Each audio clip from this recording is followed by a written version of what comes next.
welcome back everybody to the Anti-Stall Racing IMSA series. We're back for round 3. There was no broadcast for round 2. There's going to be highlights out soon for round 2 for anyone who wants to catch up from the chaos at Long Beach. But we're here today at Laguna Seca. I'm joined by Kirby. How are you doing today?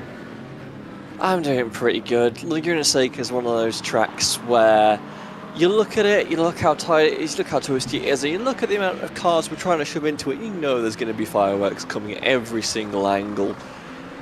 Some 20 odd GT3s matched with, I can't remember how many LMP2s, double digits LMP2s and hypercars. It is going to be a bloodbath. Yeah, it's going to be chaos. I think we're 50 something cars total today, so going to be a very, very busy session. We see the 3 same liveried cars follow out. Can't quite remember what team that is off the top of my head. Ignas Vincerevski, who we're following at the moment, was quickest in practice in GT3, obviously the pro driver in the Acura. So we'll be watching him closely in qualifying, trying to work out who's going to be first across the line to start a lap. It is going to be the 92 of Oriol Falk. There are 3 cars in this team, in the Spanglish Inquisition, so they're called. Cars coloured nicely as well to help us tell the difference between the 3 of them. Running closely though, these 3 cars here. I'm not sure if they're just trying to give each other a tow down the straight, or maybe they're going to get another banker lap in to get the tyres up to temperature. You spoke, Kirby, about Laguna Seca being a little bit chaotic as well. Last time I think ASR ran at Laguna Seca was several years ago now, which feels weird to say, but several years ago now in the free content series that only ran free content. So it's great to be back at Laguna Seca, and like you say, going to be chaos with the multiclass. Yeah, and chaos in qualifying as well. You can see this Spanglish Inquisition grouping up for this qualifying. And normally I go on in these sessions about how, oh, you're going to need to get a draft to get a good time in. Around Laguna Seca, I don't know if you want that. It is very easy to get stacked up very quickly coming into some of the slower corners like the hairpin and the corkscrew. I think you're better off giving yourself a little bit of breathing room coming through here, just so you're not in anyone else's incident. You will lose a little bit of time on the straight short, but I think you're more than making up with the what little dirtier there is. As, well, it looks like, oh no, there's a spinner. Bylan is how you pronounce that surname, yeah. I think. Off in the background there. We can get a quick replay of that incident, and we can.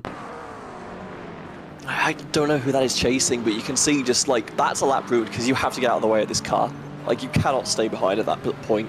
So yeah, give yourself space to work in. You'll thank yourself. Jarvis behind who've had their laps. Well, they've had to abort their laps. So we've got a couple of lap times coming through now. Just waiting for them to populate on the timing board properly.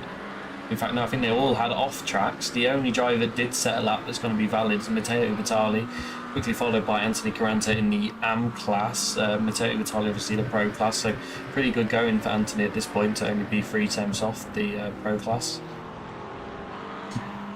Massimiliano Legari then crosses the line to go quicker and is then beaten by Nespolini a fraction of a second later.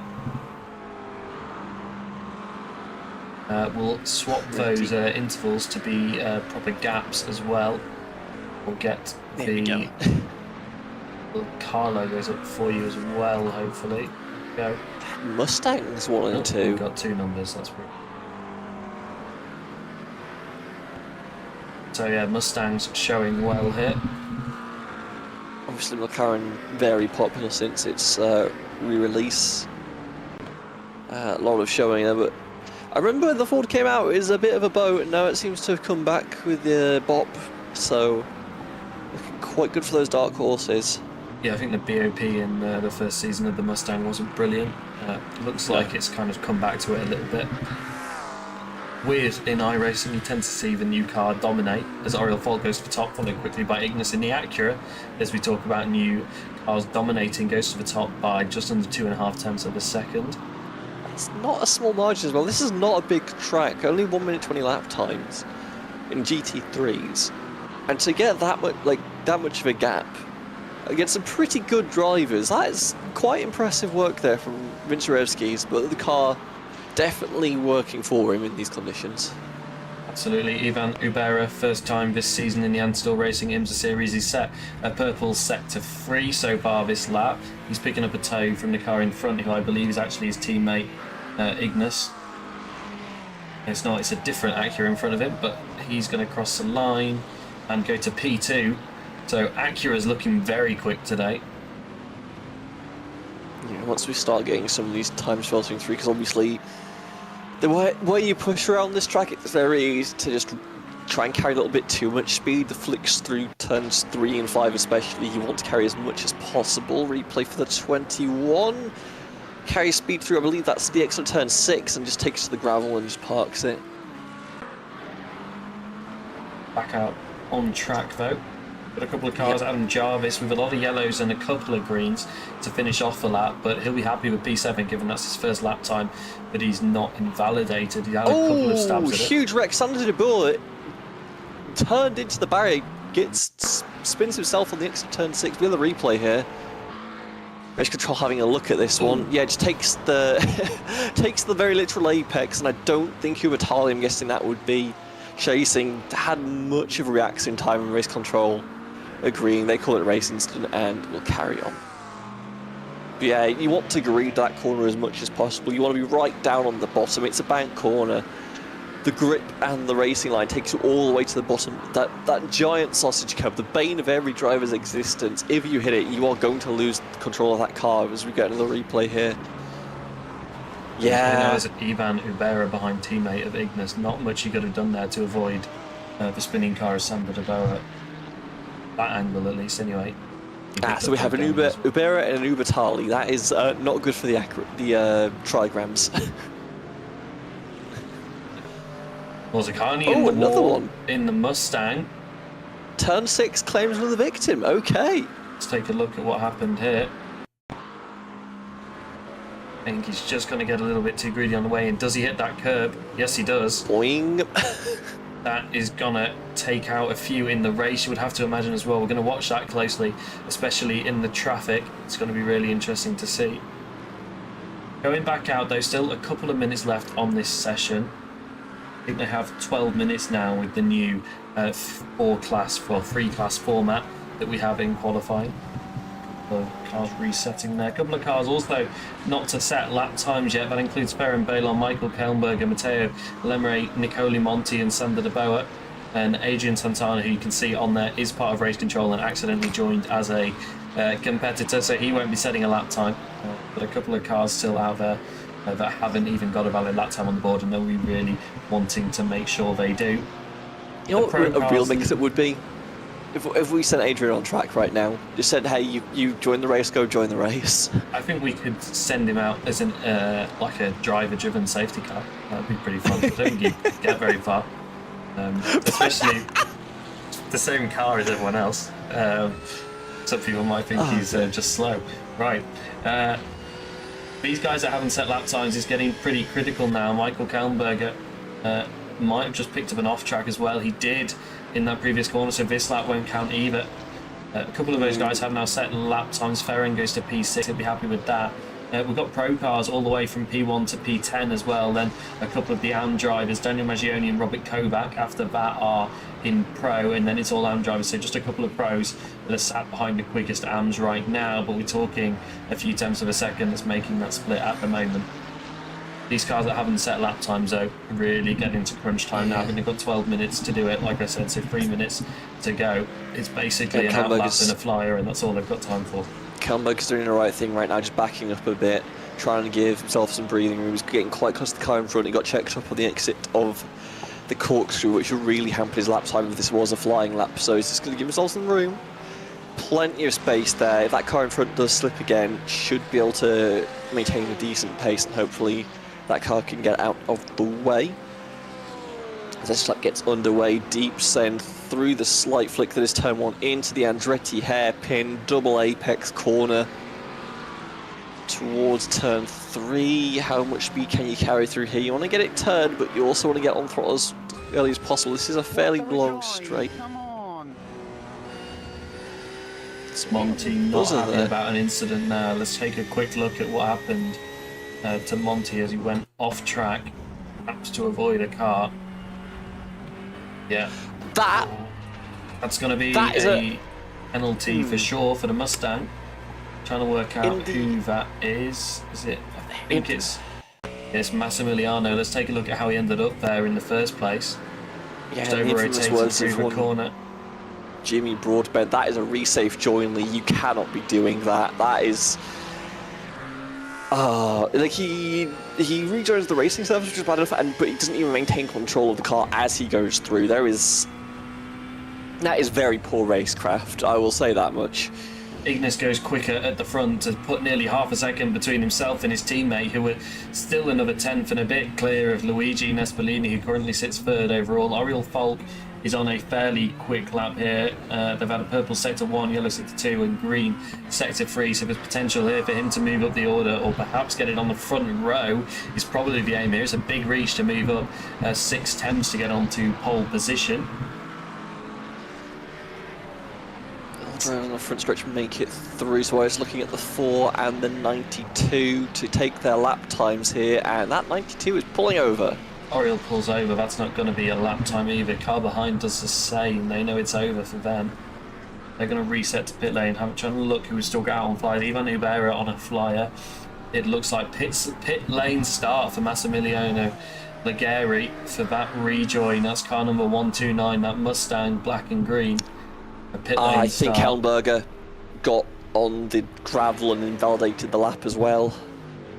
They could look, Helmberger, I think it's going to leave him with only one valid lap in this session, but it is going to be good enough for P11 and what is actually P2 in AM. Big shout out to Sven Elmers, whose car we're looking at here in the pit lane momentarily. Sven Elmers in AM class currently sits P6 overall. The next car in AM is Legari, who's in P10, who won't... the next car is Michael Kellenberger, who sits in P11, which will be P10 once Legari says that pit lane start. The car's still completing laps then. Car number 43, Matteo Lemre looking to move off of the last spot on the grid. Got a couple of greens to help him do so, but is it going to be enough because it's a big gap to the car in front? And it's not. And what he probably wants to do is get off this track sharpish, because the LMP2s have started to take the pit lane exit. Obviously that goes all the way through the hairpin, but yeah, no improvement on that last lap, so Lemery will be starting shotgun on the field. Christian Glamster is gonna be the first car to set a flying lap in LMP2, the no limits driver. As I said in the round 1 broadcast, really great to have LMP2 back in the series. A fairly big field as well.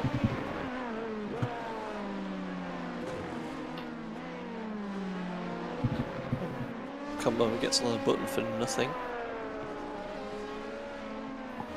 This class really stacked as well. Sebastian Van Heuvel, former champion in LMP2 back when it ran normally. Leon Elort won a couple of races as well. Ruben Stangman, Albert Preem making the switch to this class. James Ebram back. He won in round 1, I believe, or was at least on the podium with a very impressive performance. Alright then, first flying lap for Glamsetter. How close you get to these apexes, leaves a lot of space on that first one, presumably trying to get close to the second, and he takes a good chunk of it with him squirming to keep that car underneath. All the way to the... Ew! That car is wrecking loose right now for Glamsetter. That is not ready for Glamster. This is Ryan Walker, who's sat behind him on track, but is also lifting off to let the next car through. So I believe that's Albert Preem that we're now going to follow along, if I can find him on the list. Yes, I can. Albert Preem makes his way through. I think that's turn 6 off the top of my head, but I could That's be turn 5. wrong. This is turn 6. Watch the sausage curb on the inside, but you still want to get as much fling through here as you possibly can. Get it checked up in time. Make sure you're not trying to overshoot the corkscrew, because if you do, you're just getting up on the sand on the inside of this bit of it. Get down the track here. Use the banking to your advantage. Carry the speed through, and once again, bank corner all the way to the inside, wash out, just about kept it inbounds there, I think. And then not quite a hairpin for the end, about a 110-degree corner, turn 11, and then a short run to the start-finish. Where does that put Preem, excuse me, 15.8 opening a lap. That's pretty good. Emil Kumpas can't beat it, and neither can Andy Yeager.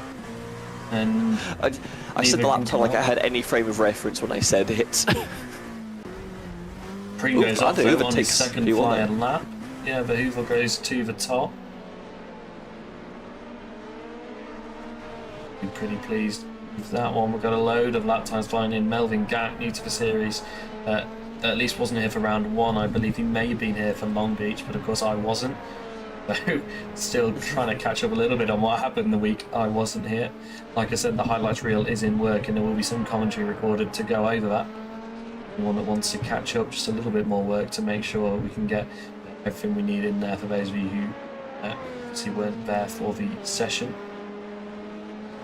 And look who's still out there. I've just got double purples going. Look as he goes through the corkscrew. A lot of curve on the exit, but it's fine. I got purple glance goes P1. Oh, I'm following the wrong car. Didn't double click. Apologies. Greens goes to P2, Kumpas goes to P3, and Walker goes to P4. Over Hoover's lap time, which was looking pretty handy, is now down to P6. Daniel Roniker improving significantly as he goes along. A lot of time towards the end of this track. It looks like another purple final sector. Glamsetter keeps going faster and faster, picks up purple sector 2. And that's already been sniped by Kemeldar. James Ebram about to come across the line as well to set his first lap time. He's going to put in P7.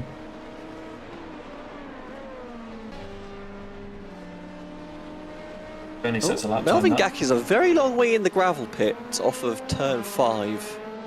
That is a weird place to have an incident. Look what happened to Melvin.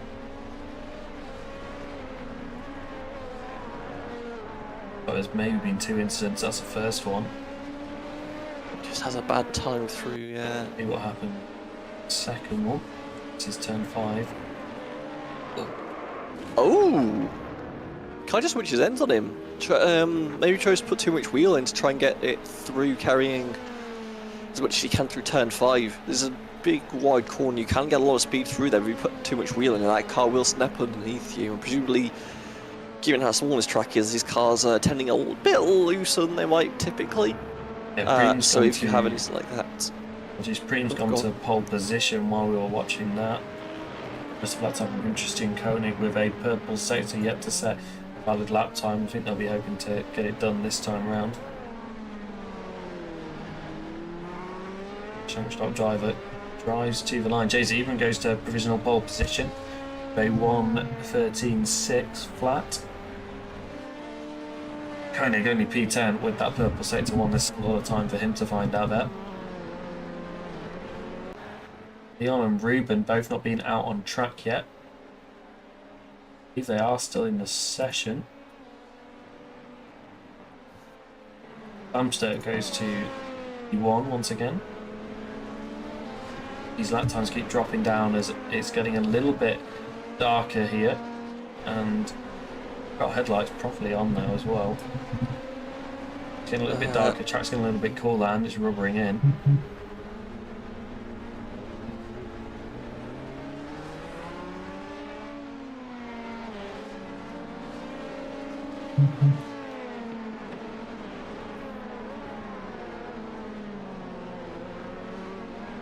Outside track might have just gone away a little bit. Everyone seems to be a little bit slower than they were previously. Koenig with double greens has a chance to improve from P10. This field's quite reasonably stacked, so if there's an improvement, it can get him in position here. Only needs like 0.5 to go up to P9 to offset Koopmans. Let's see what that is, and it's more than that. Actually gets Van der Hoover as well, goes up to P8. Now Pring now with probably the best chance of improvement. That green and purple in the sector 3 takes a little bit of the curve on that final corner. That sausage curves all over this track. Probably not great for your posture.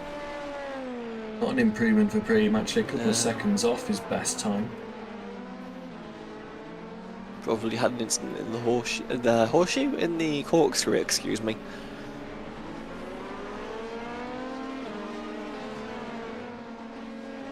Incident with Melvin Gack under investigation by race control. This is the incident in question. I think. I know, because that's just a 0 exit race control I've applied. Not sure what that's for.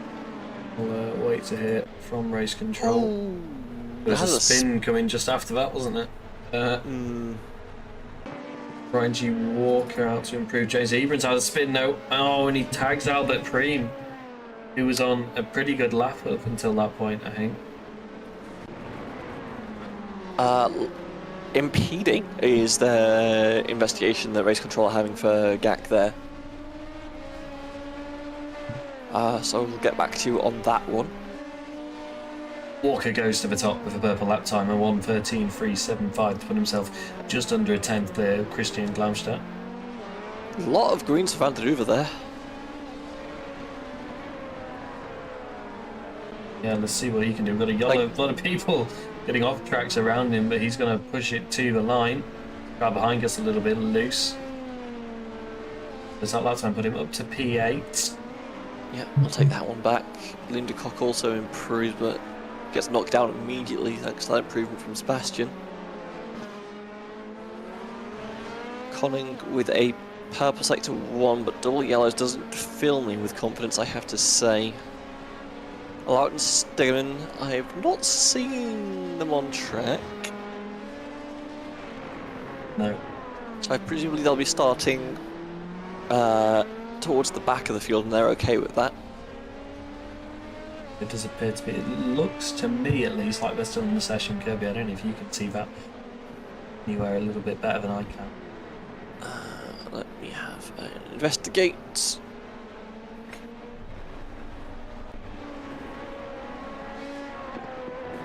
Really quiet out on track at the moment. A lot of yellows. We've had the 2-minute warning. We have had the 2-minute warning. Going to be checkered flag in about 30 seconds, actually. There's a lot of cars are prepping to start their laps, it looks like, in fact. Pit lane start for impeding handed to Gack there. So that's 2 pit lane starts now, 1 LP2, 1 GT3. Race controller not having the nonsense today. We're going to try and find that for you once the checkered flag has fallen.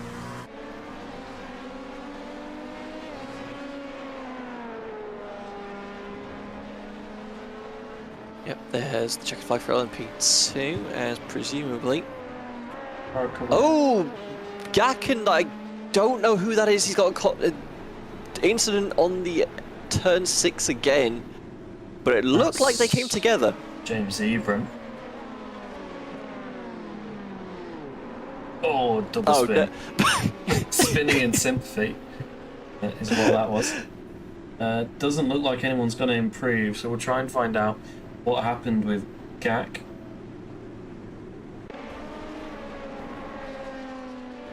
This is a little bit earlier on in the lap. Oh, that's what happened. That's why he's going to get in trouble for that. Okay.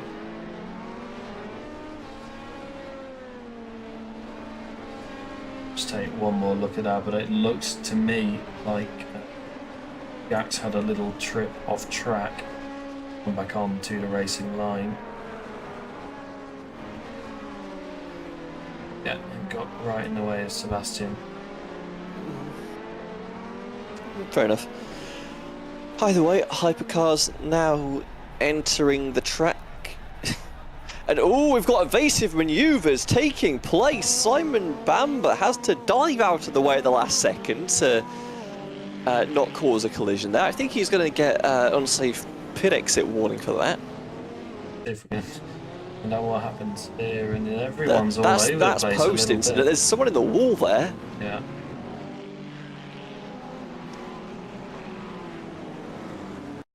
This is Ayrton. He's just going very slow, and in fact has pulled off the road voluntarily. That's caused a bit of a traffic jam behind him. Race control will look at that. That's for an unsafe pit exit. Carlton 3, Carlos Ponce at a moment on the out lap. Glenn, who's also reset through the pit lane.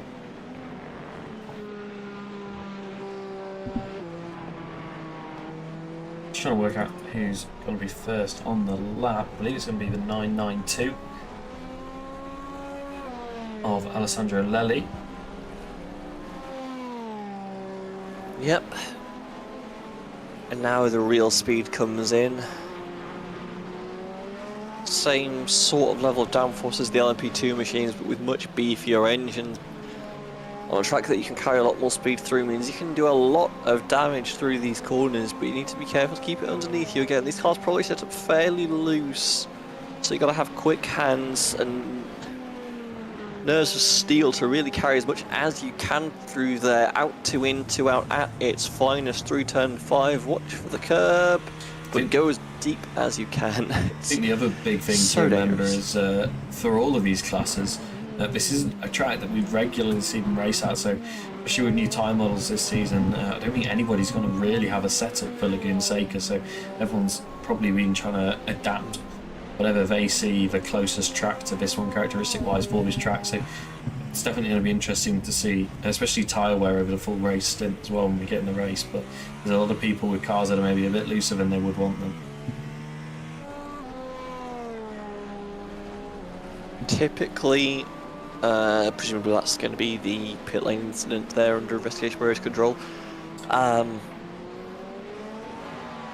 Lelli sets the... And that's just completely through my thought I was going to say, so never mind. Lelli sets the benchmark time of 1:11.192.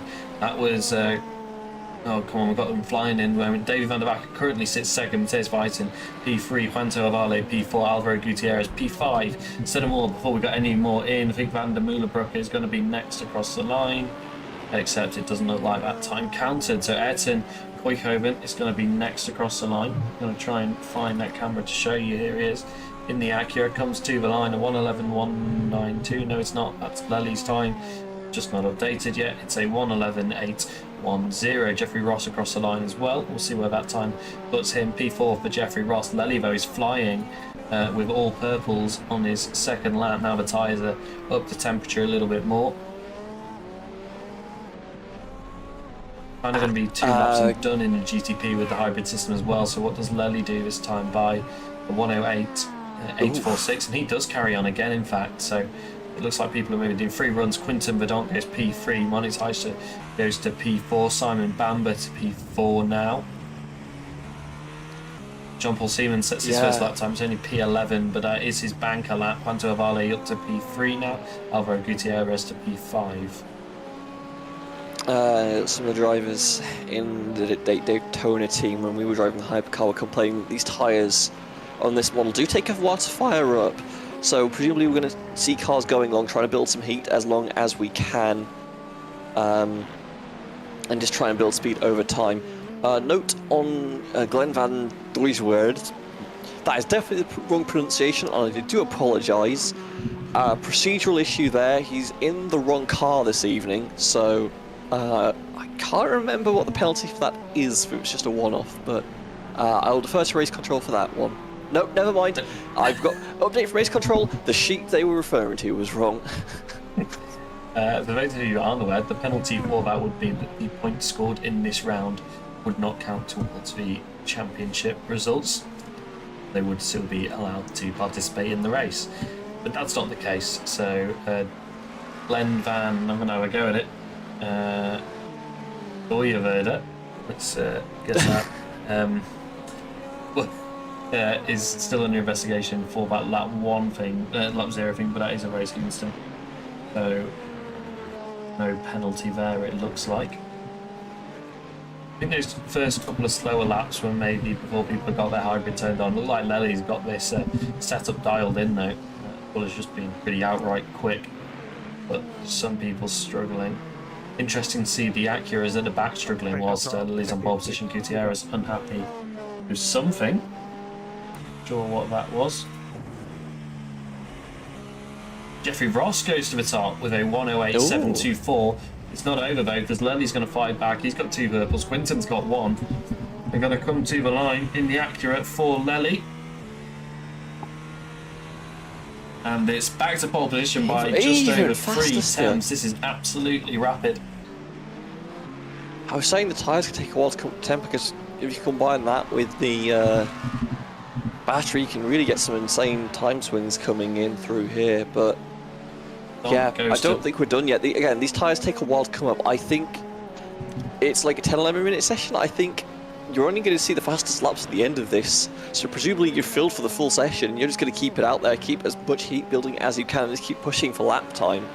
Absolutely, especially with the way that the sun is setting now as well. The track isn't putting as much energy into the tyres just by being there. So you've really got to drive the energy into the tyres. Definitely, we've seen. I think these guys have been going for about 5 minutes now, and they're still out on the same stint. They maybe will come in to just get a fresh hybrid recharge, but that's going to be it, I think.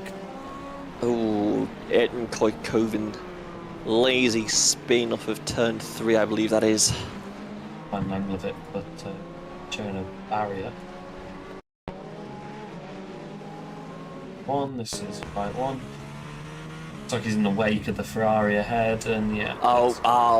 That is dirty air at its finest. This is another problem these hypercars can have, in that because they are going so fast and you are so aero reliant, if you get a rhythm in your head and these loose setups, and a car in front disrupts that, gives you some bad wake, a little bit of loss of grip, a little bit of slip, and a little bit of the barrier for you. Tis Whiting goes to P3 in the Cadillac. Nearly back where he belongs, but it's off on that lap, and that's going to be a reset to go once more. Lely quicker again, 2 purple sectors. He's absolutely flying on this track today. Looks absolutely on rails through the corkscrew as well, my word. Looks like he's got an awful lot of grip. Be interesting to see what his straight line speed is down the straight compared to the others, because it kind of looks like he's well, he is in an Acura, to be fair. Looks like he's got he's cranked up the downforce a little bit on the front end to navigate some of these. But again, this is not a massive track. You can afford to run the downforce and rely on just the raw engine torque, because those lap times are going faster and faster for Lely right now.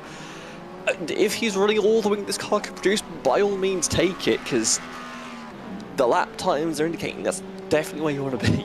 Absolutely, and he's put nearly half a second between himself and Jeffrey Ross as it stands right now. Pretty hard to beat that time. Car number 75 just had an T.S. Whiten. Yeah. On an out lap there, I think, as well. So turn 6 claim to the victim, I believe. Take a look what happened. Yeah, that's the sausage Boing. again. That sausage going to cause some else in the race, I think, as well. Because obviously, as well, we're going single file through here at this moment.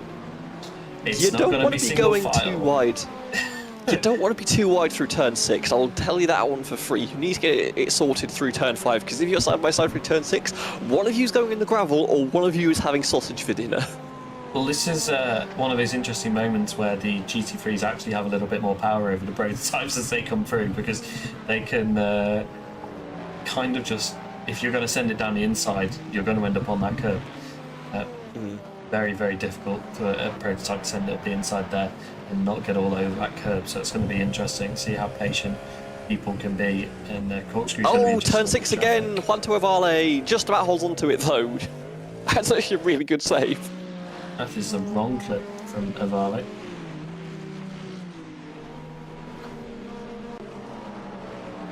Well, it's been an interesting session, but not much has happened at the front, because Lely has just gone quicker and quicker and quicker. Carlos Ponce is going to put the time on the board. It's only P12, but this is first time of the session. We'll be pretty happy with that. Quinta Verdonk does not improve on that lap. I think we've seen people go in for new tyres and are not quite up to temperature yet, so we're going to get one more stab at it at the end of this session, but that's going to be it, I think. 93 of Jean-Paul Seaman will be the first to take the checkered flag, I believe, just based on where he is on the track. But everyone else should get one more lap in. Going up. 93.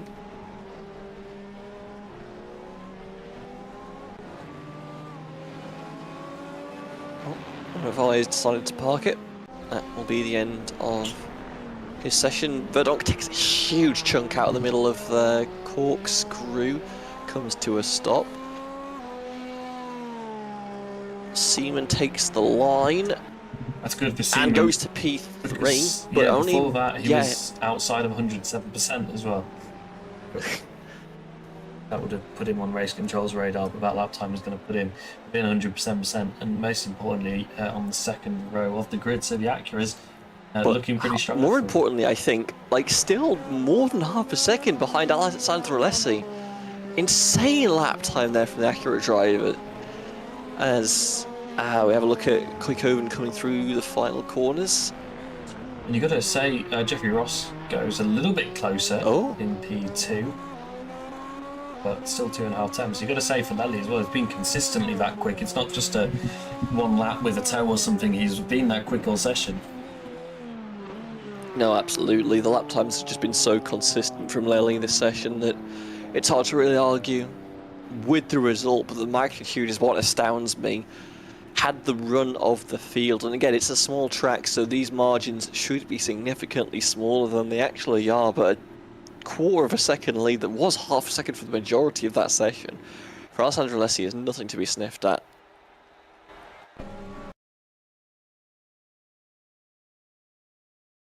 Alessandro Lely will be your pole sitter. Just waiting for that timer to finish up on the session so that we can show you the qualifying results.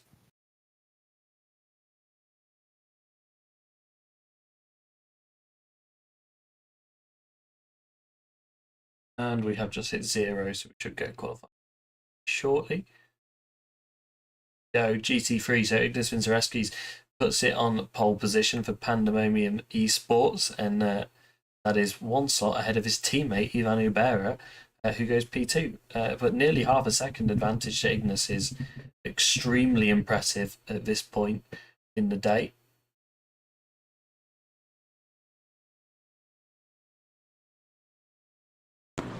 Ferran Bailon will take P3 ahead of Luigi Nispolino.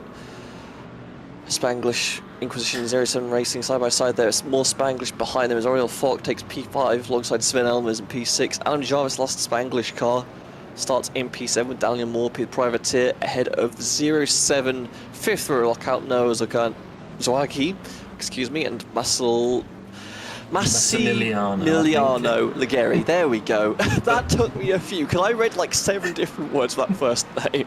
Ligeri, though, remember, will be starting in the pit lane after he got a penalty for an unsafe rejoin in qualifying. So that we're going to read them out as qualifying results because that's how they'll be scored points-wise. But remember, everyone from this point onwards is going to move up one slot. Kellenberger then finished P11, Ubertali P12, Quaranta P13, Bokhoven P14, Kovac P15, Maggioni P16, Nicolo Monti P17, Scholten P18, Brown-Cran P19, Sander de Boer P20, and I can't believe we're going to have to go to another page, and we are. Jesus Jimenez P21. So that is Ryan and Ignis. We ask you to leave somewhere between a 10 and 15 second gap to the class ahead. And for the front row of each class, we ask that you run the pit limiter once you exit the final corner, just to allow the field behind you to pack up after going through the final corner. Quinton Bossi-Sivo, P22, Matteo Emery, P23, and Adrian Santana is not racing. He is one of his student team that joined in their car accidentally. We're just going to ignore the radio Heister is just yapping. We're going to ignore that and say congratulations to Daniel Renek. No, we're not. Sorry, because it was on the wrong page. For being P6, because he's going to start behind Ryan Walker, who gets pole position for Satellite Racing in the LMP2 field. Christian Gansett will be alongside for the start. Behind them, James Ebram for Effect Simulations and Albert Prune for the Dutch League Racing team. Eric Helder will start P5 for DLR once again, as Ronek coming in P6 for PCF Racing.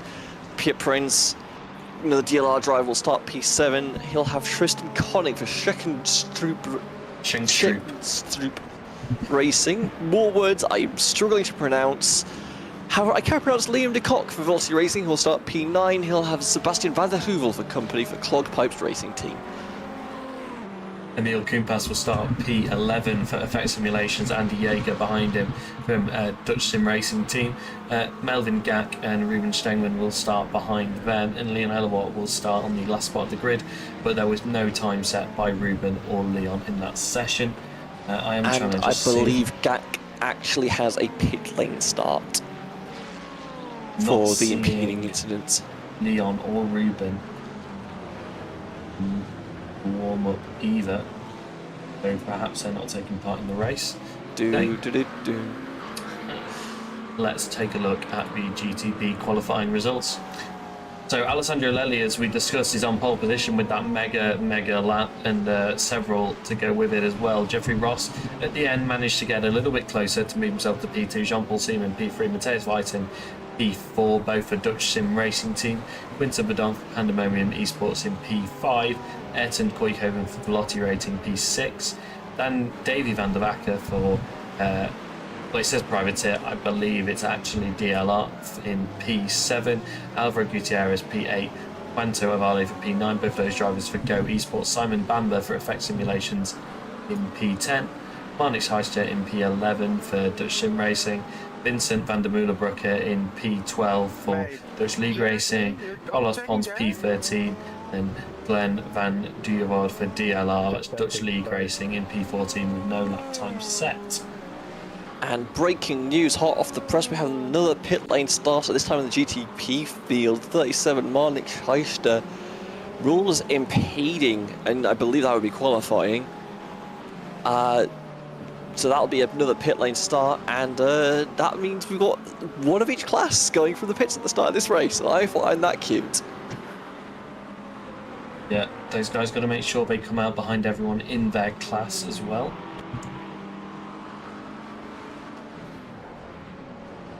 Seeing a lot of incidents out on track, but that is because it's warm up and everyone's just getting in the zone a little bit. So we're going to go to the grid now.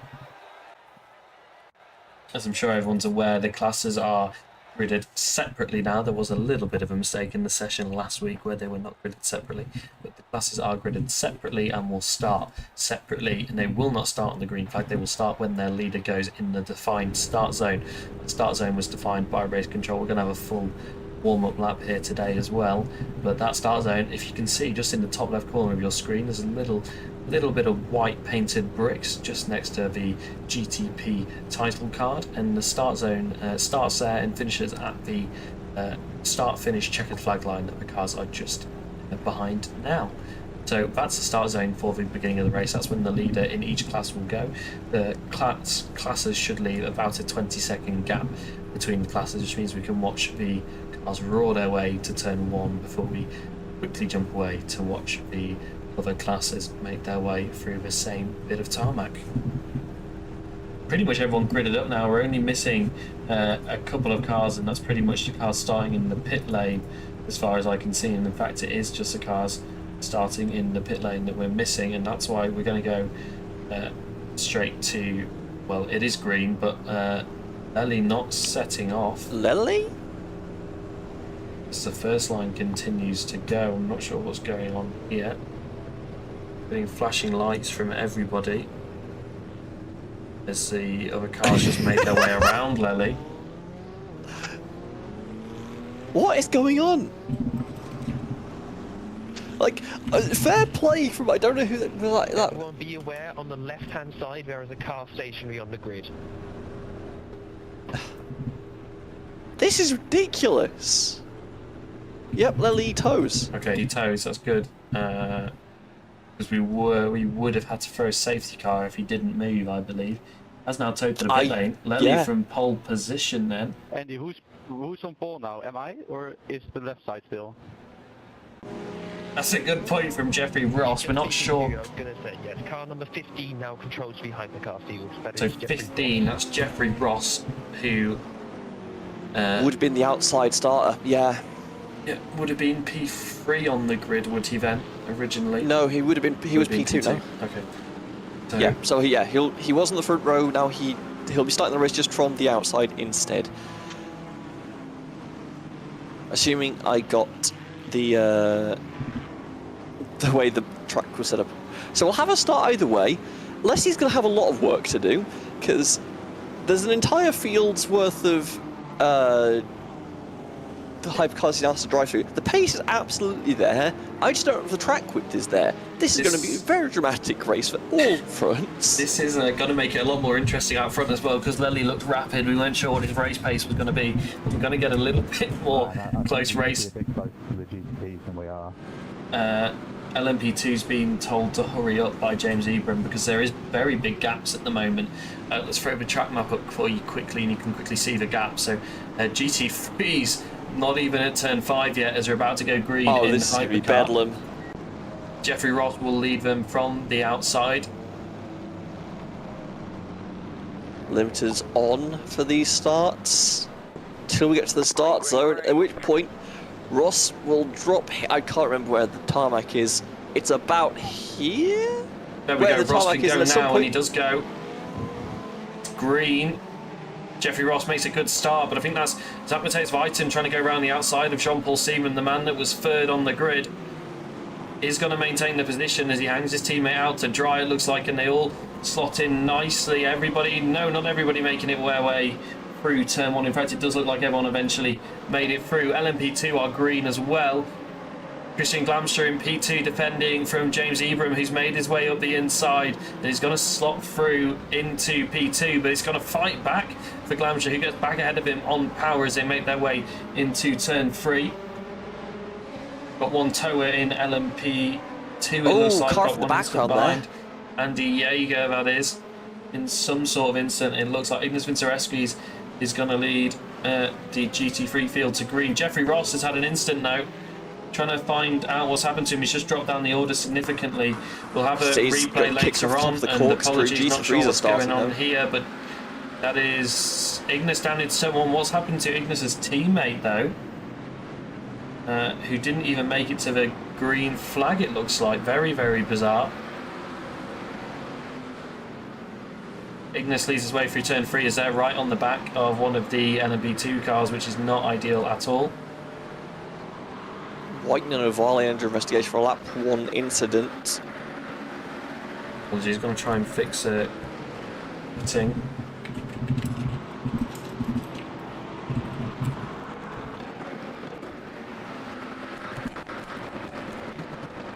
Go back and watch the GTP leader, Jean-Paul Seaman now.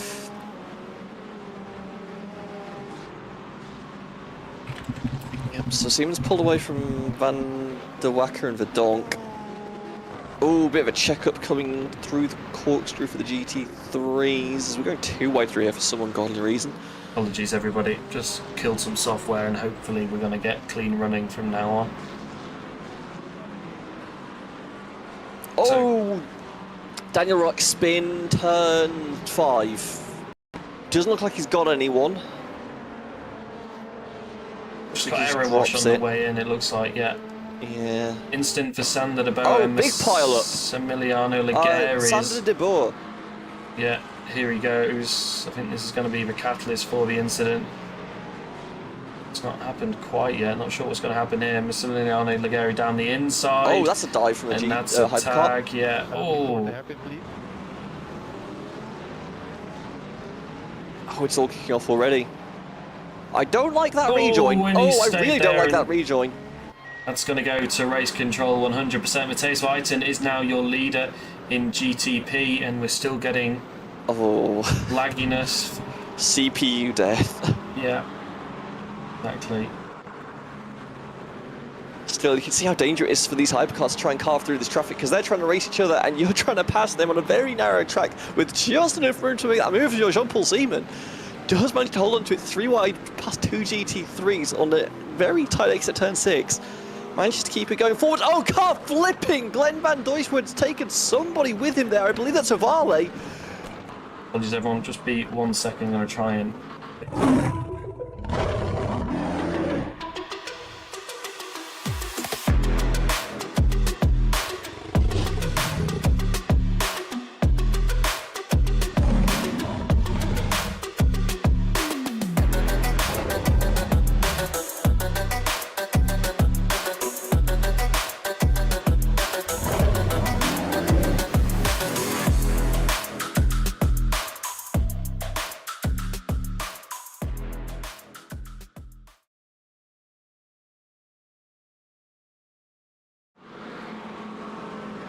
Okay, everyone, apologies for that. I believe we are now back, and hopefully with less cutting. Apologies for that. I'm not sure what's causing these issues. I think it's just a number of cars in the session. Hopefully what we've now adjusted will have fixed it. Do we have the replay for the Avale Deutschland incident though? Because that was dramatic on my end. Try and find that. Was Avale and who? Apologies. Deutschland, the 20. Been an awful lot going on, hasn't it? Yes, a lot of incidents under investigation from race control, as that's the result of it, as you can see there through the rather unfortunate... That's all we have of it. Apologies. Damn. And it's still fine. Oh, Walker's around in the corkscrew, and I think that's going to have to be a tow. Oh, he's going to try and cross the roads. He's going to make it okay.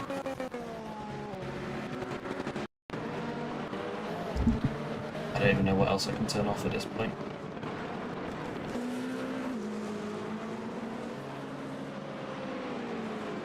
Trying to find out what happened to Ryan Walker. Here it is. Oh, he's already off here. Yeah.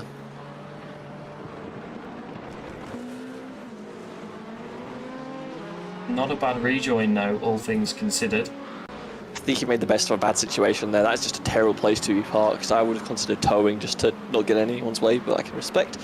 If you've not got damage, you want to carry on. It's just, yeah, you got to be really careful when you get back on track. There is an awful lot of gravel on the road as well. Oh, Connor gets caught, pile up, gets turned into the wall. What's going on here then? Tags in the back. He just checks up for the field behind. Can you please check corner 10 for me? I just received 4x for nothing because I was on my own there.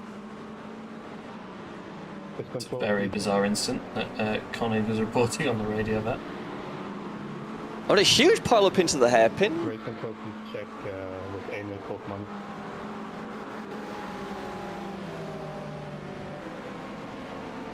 All sorts of action kicking off here.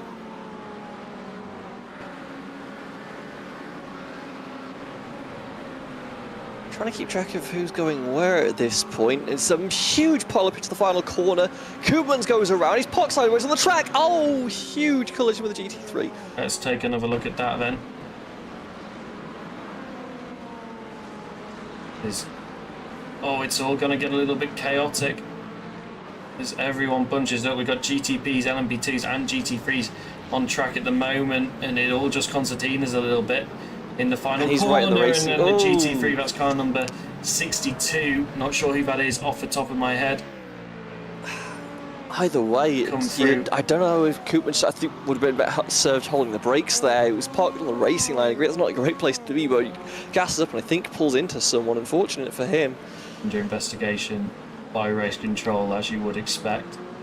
John Paul Siemens pulled away a little bit in the front of GTP. James Ebram now leads in LMP2. We're going to try and find a replay of how that happened, but probably these replays look to be a little bit corrupted.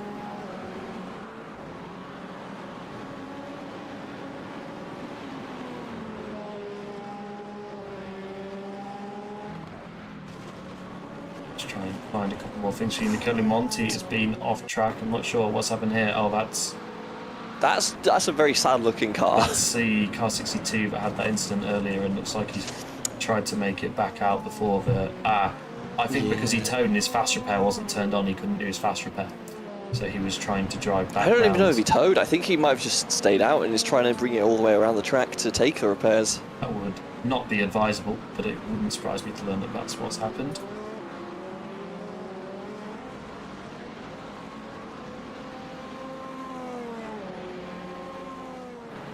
Either way, Kimmeldar currently being hounded by Van der Heuvel on track. P4. In the LMP2. Sorry, is that LMP2? Van der Heuvel, yeah, all over the back of him as they make way through more traffic. There is so much gravel on the road at the moment, it's going to be really affecting the grid load. Van der Heuvel has a look down the inside. It's not going to work there though. Let's follow along with this battle for a little bit. And that's not a good view. No, I think that's a really good view, actually. A quick shout out to Hugo, also known as Buggy, who's in the Ansel Racing Discord server, staff member in some capacity, who did make that helmet. He made several others for ASR drivers and stuff. Get in touch with him if you want one. Glenn Mandoy's words around on track again. It looks like some kind of incident. It absolutely is. Yes. And there are so many things happening on track that the scroll bar on my streaming software is going too quickly. Looks like that was all on his own. Cars behind just taking evasive action then. 992 under investigation. Alessandro Lessi. And something's happened here because it looks like Verhoeven has made his way up the order a little bit. Unless I'm mistaken. Or maybe not.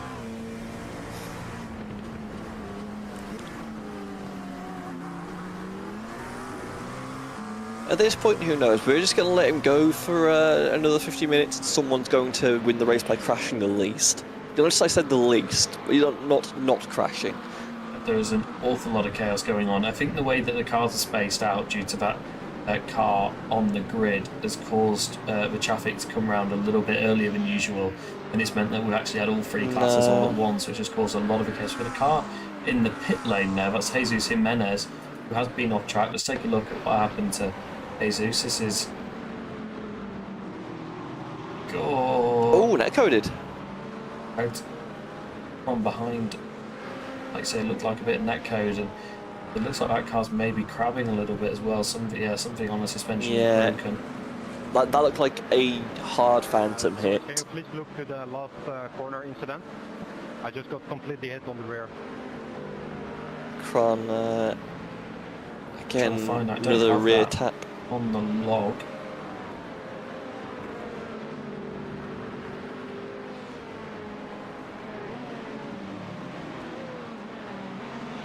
Either way, Seaman somehow managed to maintain position on track as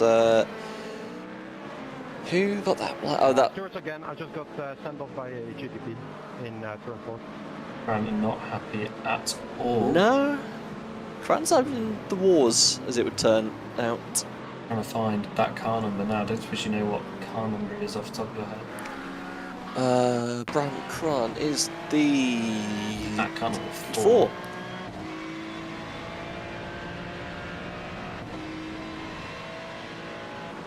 It is not the incident he's talking about, though. Done on screen. Tato Batali's been off track as well. What's happened here? Turn 3. Oh, ball on the gravel, but keeps it pointing in the right direction and gets out of the way of the LMP2. So much going on all at once at the moment with the way the cars are going. And Davey van der Wacker is right on the back of his rival teammate as they make their way past one of the Mustangs. And the Wacker shows his nose, but he's not going to make the move that early. These guys are 8 seconds ahead of the rest of the field right now. They've really pulled away. LMP2 is going to separate the two of them as they make their way through the corkscrew. Lely sets the fastest lap. He's down in P9 though right now. P9 after the unfortunate start failure, but still 40 seconds back. There's still a long way to go. Time penalty for 129 of Leg. I don't know who Leg is, unfortunately. Massimiliano Leggeri, GT3 drive causing a collision. 5-second penalty.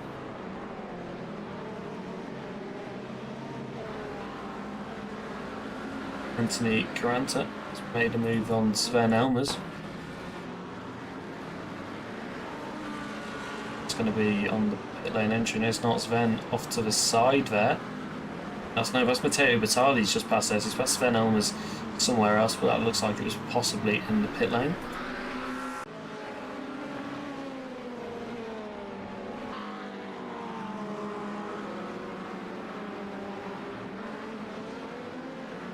Black flag. I don't want to say it's quietened down because this field is still very much stacked all over the place, but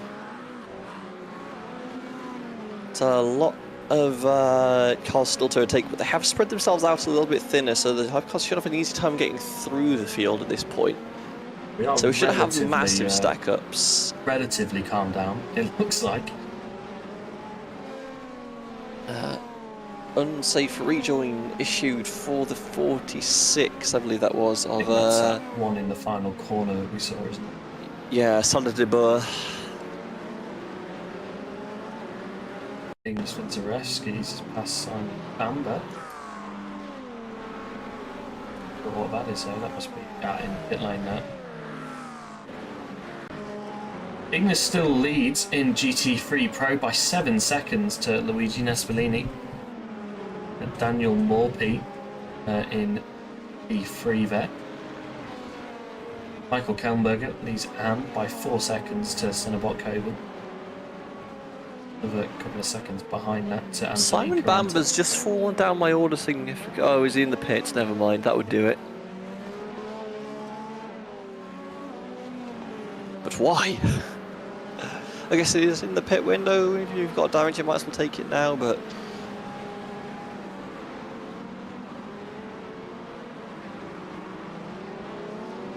Find you the closest battles that we've got out on track at the moment. Adam Jarvis is one of those. But yeah, better one of those. Anthony Caranta right on the back here of not of Cinnabot Coburn, but of a pro car in front of him, of Matteo Bertali. This is a heads up for the organisers. Car 521 has really bad internet. 521 being reported as having bad internet by James Ebram. Oh, hard hit for Conning. Goes off the corkscrew, gets tagged in the rear. He's caught with Sander Bauer, has he, here as well? Yes, he does.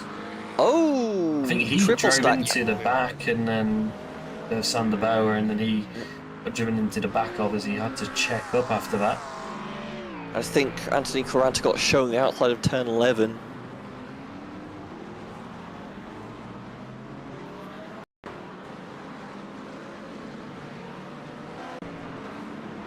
Caranta's still running though. Yeah, it didn't look like a hard hit there. Just got shoved to the outside. I'm not sure what happened. I just cut to him as he was sliding off the track. Team Scholten on the back of Sven Elmers as well here. They've got, I believe that's Matteo Bertali.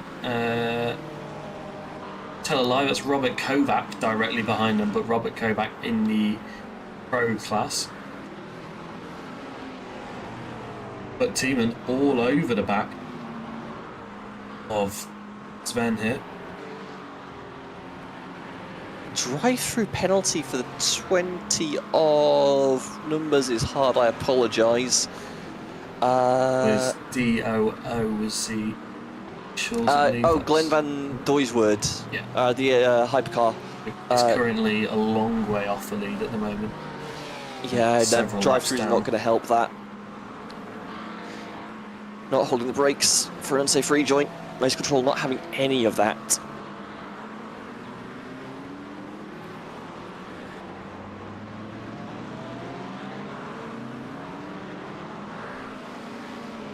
Carlos Ponson, whoa,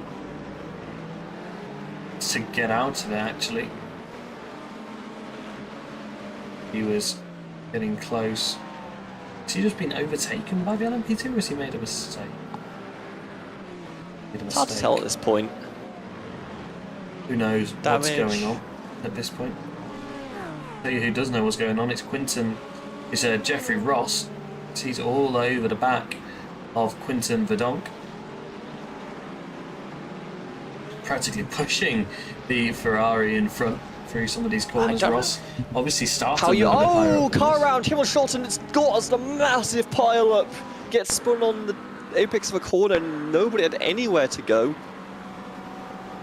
What's going to cause this then? Is it the GCP coming through? No, it's not. I think that's Kovac going to go down the inside. Gets takes him a dived. little Yeah. bit. Oh, contact with us at James Ebram, the leader in LMP2 as well. Yes, it was. So Christian Glamster back in the lead. That was James Ebram who got caught up in that in LMP2. That's going to put Glamster back in the lead by 5 seconds, who made it through unscathed. wild rides. This race isn't going to be over until it's over. Unfortunately, at that point, I think a lot of the cars might have retired thanks to damage. Yeah, so I just got rear-ended, giving me a drive-through penalty. Kron again complaining about incidents with the traffic.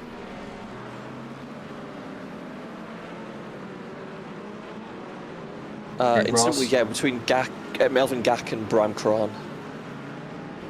Oh, hard hit there for Ross, I believe that was. Just ends up shoving Bedonk through the corner. Not sure what happened there. Ross will be frustrated. He'll feel he should be a little bit further up his order right now. Based off of qualifying, you'd have to say he would be.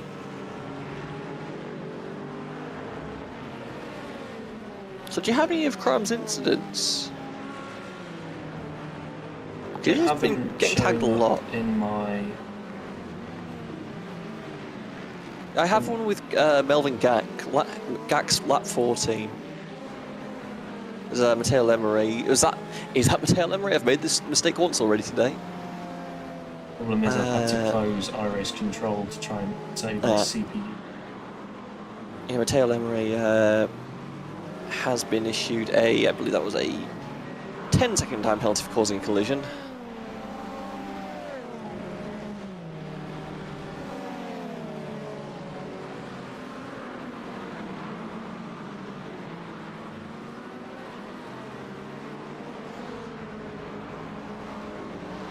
Ross is getting a little bit frustrated here. He keeps getting the traffic at just the wrong time and it keeps costing him. I cannot believe how this guy closed the door like that. Gutierrez not happy about what's going on. Had an incident with Sven Elmers. Not sure what's going on there either.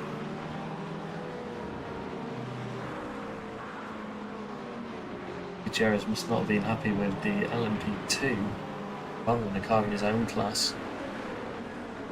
Alessandro Lelli has Carlos Pons for P7 here. And Pons going defensive early, but not much in the tank to match what Daniel Lelli's Reck able off to track, huge hits. Ends up sideways on the track of Varley as well. Oh, side by side with the GTP. Into turn 6, not going to end well. You remember what I said earlier about you don't want to be too wide through turn 6? You don't want to be too wide through turn 6. So they've proven to us. Adam Jarvis is right on the back of his teammate Oriel Falk right now. And Noel Sakhani is also on the back of these two. There's the LMP2 leader. I think that is Christian Glamster going to try and make his way through. James Ebram only 6 seconds off these guys now that he's recovered from that incident that he unfortunately got caught up in. Avali is going to get a penalty for that incident that we just saw that GTP on LMP2 in turn 6. Melvin Gack's been off track. Let's take a look what happened here in the LMP2. Oh, I mean, this is going to be anything though. Like, yeah. The off tracks aren't going to be too bad. There are going to be people going wide. There's been a lot of bigger hits. But I think you can afford to go off track a little bit. The incident counts are going to start to rack up over time. And obviously, 18 of those will get you a drive-through penalty. Those are going to add up a lot faster, I think. As Jeffrey Ross dives to the pit lane. I don't know if that's on strategy or not. You can see him in the background of the shot there.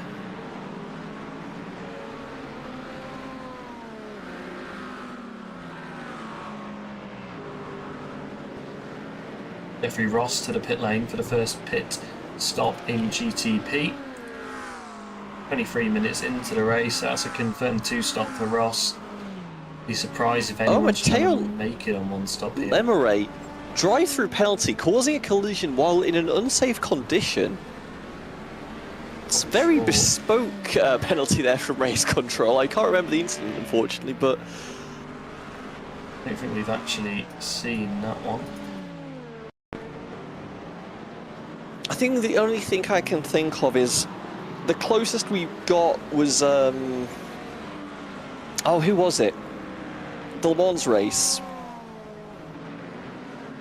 I know exactly what you mean. I cannot remember who it was. The name Colombo. There we go. Yeah, that was not great. Trying to make his way through. most of Le Mans, including the Porsche curves. Which was obviously their main bit was not the best idea I've ever seen anybody try and pull off. Anyway, how should Gap's you get from the button? starting to form a little bit more here between classes. This is still the closest battle we have right now. Nor Zahani in the back of the car in front.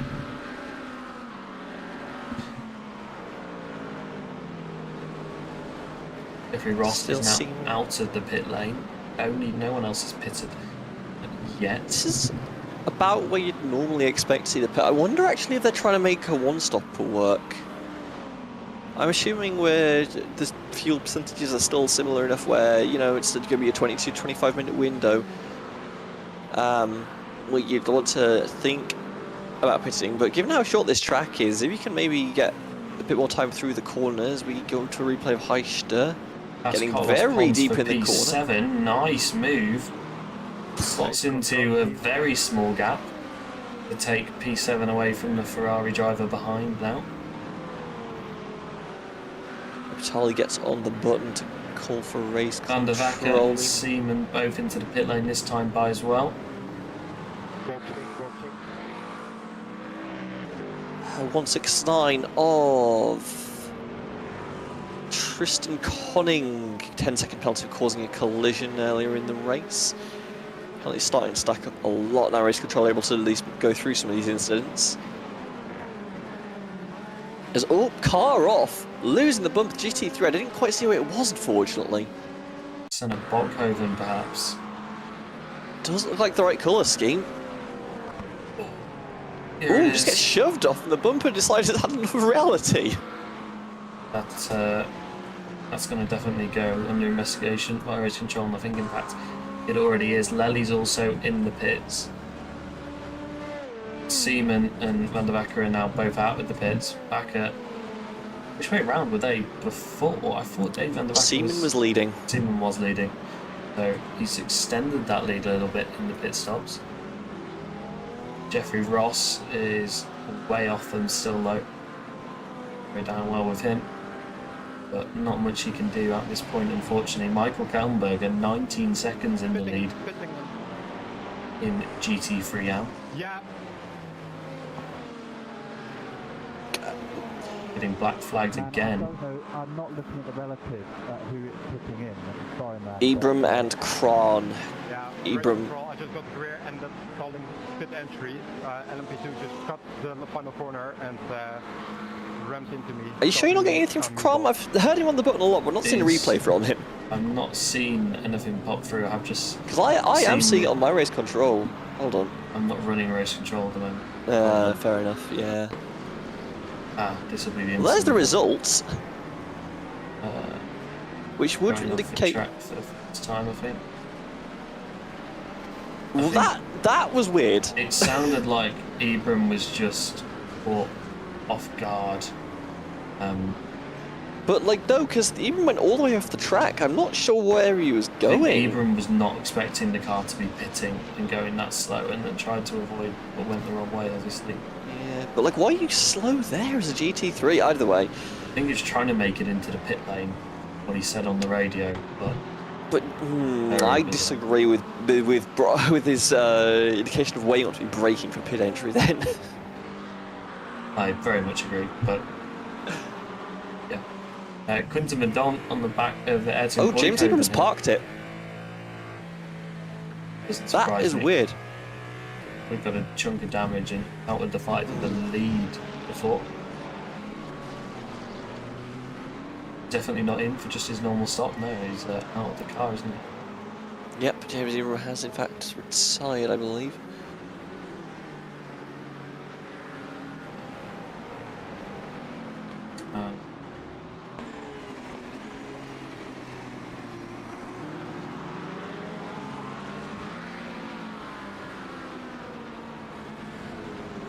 And conclusion then. Currently running in P4, gap behind, very small. Still being hounded by Quinton Verdonk. Gap has remained about this distance the entire way through though, so Wayton has to split some GT3s. That's what you got to do, really. That's how you're going to make gaps here is you have to be aggressive making these moves, and you just have to make sure you're not getting contact through these corners. If you're able to just build these gaps, you'll be a lot better position on track, considering it's also going to be about managing traffic right now. Make sure traffic doesn't manage you. By manage you, I mean point you off into oblivion. And the backer is closed. That was the car in the pit lane that he was getting close to. Yep. Ibram has actually been... Yeah, James Ibram's been given a drive-through penalty for causing collision with the GT3. Unfortunately not connected to actually serve it, so I believe that's going to be... I don't actually remember what procedure is for that. I think it might be an express thing. I don't think that Oriel Falcon and Adam Jarvis have pitted yet, and they haven't, because they're both in this time round, or at least Adam is. I think Oriel's maybe gone one more lap, has he? Oriel's gone another lap, and they've gone halfway. Yeah, this is exactly what they did at Indianapolis last season. This team to go another lap longer, a couple of laps longer than everyone else. They will actually make this race a one-stop. Because those two are normally very good on fuel. They're normally the last to pit in most sequences anyway, and especially if you're being held up a lot where you're having to check up for traffic, you can get a bit more lift and a bit more coast, and you can absolutely make half-race distance given how this track is set up. I can fully... The way we went, it's just like, oh yeah, you can probably go for a one-stop here, and I think those two are going to try it. And Elmas has been black flagged, presumably for incident limits. So that's what I'm just defaulting to everything. Ooh, Verdonk got past Ross. Trying to get Kokoven. Ooh, no, that's Liam de Kock though going through the LMP2. Yeah, Verdonk's clear of Jeffrey Ross.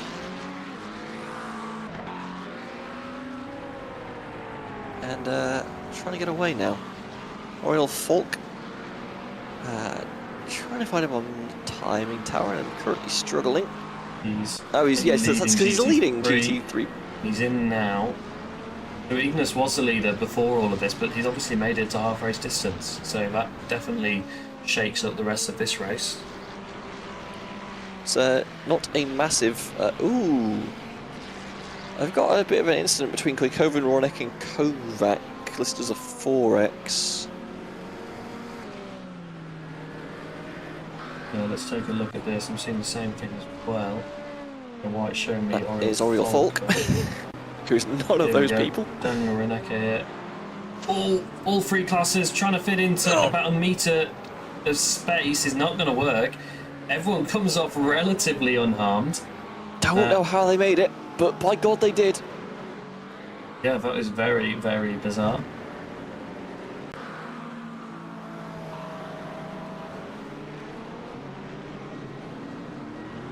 Ben Alma's into the pit lane. They've got a black flag. 18 incident points, so that's an incident point penalty that he's serving now. One drive-through penalty for your pleasure. The pleasure being you get to be on pit road, not out on the track where there's a bunch of nonsense happening. Did you see... Peter Plines? I believe that might have just been a self-spin. Turn 3. Quick look, and this is when Liam de Kock was all over the back of him. That's going to let Liam through. A bit pressure. P7, I believe, for Liam. Vale looks to be having a little bit of a moment as well. That might have been the same incident in a different car. Yep. Yeah, carbon copy. I say, are you familiar with the bottom split Martinsville strategy? The wall ride strategy, or is there another No. Martinsville strategy? There's an alternate strategy where you ride inside the pit wall, as in you just spend however many laps taking pit lane. Nice. Because you don't have to be on track with a bunch of people. And right now I'm liking that strategy. Granted, pit lane here is a lot shorter than it is at Martinsville. But it would at least buy you some space to breathe in. At least a few seconds off. I don't have to deal with all of the contacts going on track. Jeffrey Ross back all over the back of Quinton Verdonk once again. So I think we're going to see something shaking up here. Looks like he'll make their way through this traffic nicely. Verdonk will want to clear the Mustang for turn 6, but obviously can't. They're going to both clear him before the corkscrew, so it's going to leave us lots of So does he get enough of a run to get a dive potentially? But no, too far back. Thinks better of it. Stays behind. It's actually quite hard because when you're like in lockstep with someone like this, given the way you have to pass cars here, where you basically just have to go around the same side at the same time, there's not many opportunities you can really get a traffic overtake unless they get stacked up like this potentially. You get a run. 5-second time penalty for the 82 of Boycove causing a collision. yeah, Koopmans.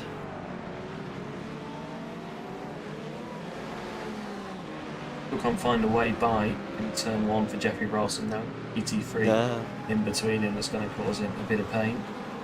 You can close up, but passing is going to be very difficult, I think.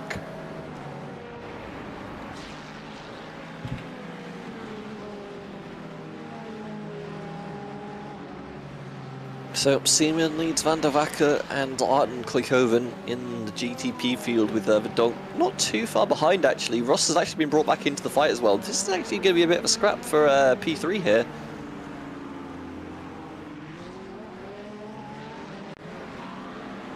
As Varley gets on the button briefly. Not sure what that was about. Didn't say anything. Have a nice little scrap here, aren't we? Oh, down the inside, Quinton Verdonk on Ayrton Kooijkaven in the final corner, and that's going to unsettle his car a lot. And I think this is going to give Jeffrey Ross a mega run, but he can't make it work on the exit as the other two start to pull away. I think Kooijkaven just got a little bit early on the brakes. I don't think Verdonk was looking to make that move, but had to make an evasive action to get out of the way of Kooijkaven. At that point, Verdonk just goes, oh, I have the speed, I can make the dive, I can make the overtake and make it stick. Verdonk now in P3. Looks like Verdonk and Ross both quicker than Kooijkaven here as well, but Ross is going to have to stick behind his teammate for a little bit, and that's going to give Quinton Verdonk a little bit of breathing room, but he desperately needs. Lely also on his charge back through the field after missing the start is right on the back of Matthias Weiten here. Again, traffic playing a part. I think Whiten got checked up a little bit by some of the GTs. Struggled to get through, and that just lets the faster car, you presume the faster car, Lely, close up a bit. Veloci Racing, Acura v Veloci Racing, Acura, but I think Jeffrey Ross is going to have the upper hand here. Let's see if he can make a move into the final corner where Verdonk did. No, he can't. He's going to stick behind, maximise the exit and try and get a run into turn 1, but his rival teammate, though, as well, not worth remembering, but he is going to probably play it safer than he would with other cars. He's going to get a nice tow from that LMP2 and does so. So Kooijkaven lives to fight another lap. Looks like Ross doesn't quite have the speed difference for versus Kooijkaven here to get by. 5-second time penalty for car number 37 from reckless driving. 37 is Heister, I believe. Yeah, I believe so. Heister, yeah, Malik Heister.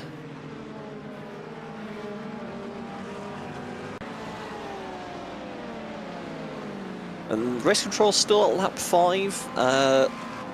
Current leader is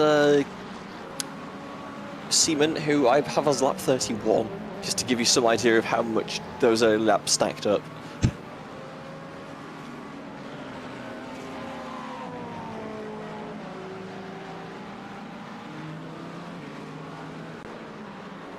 We're all stacked up again, and Kooijkaven is actually back on the rear of Quinton Verdonk and getting ready to make another move. But Verdonk gets the exit to pull away a little bit. You really need the window wide open to make a move, though. Like, you saw how hard Verdonk had to I just got outbrake. pushed off by car 912 in turn. I am going to disable Brown Cram's ability to speak at some point, but it keeps happening to him. I'll give him credit. In all fairness to him there, he did just get a door bashed Yeah. by the prototype.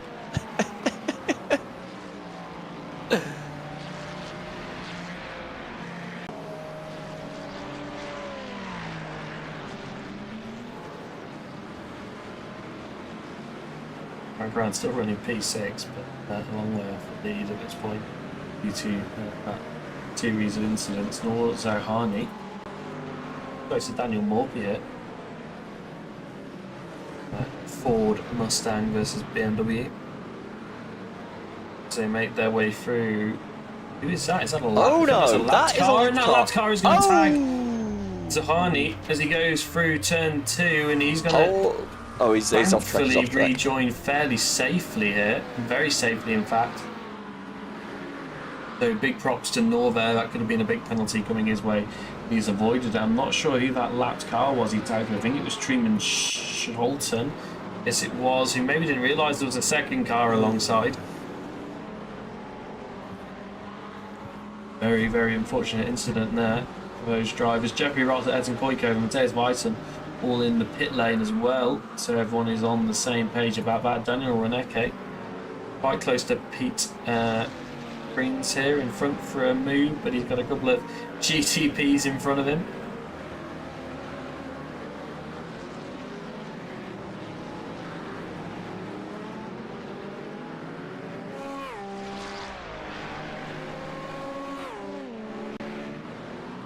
Small off-track moment for your leader in LMP2, Christian Glamster there, but all has carried on nicely. Yeah, the minor incidents like that, I mean, it does add to the incident count. There's a lot of people on higher numbers, and one error in 4X can give you a drive through. That's a massive time loss, but should get away with it for now. Jarvis trying to hunt down Oriel Falk. Can just see him a bit in the distance there, but not able to close up yet.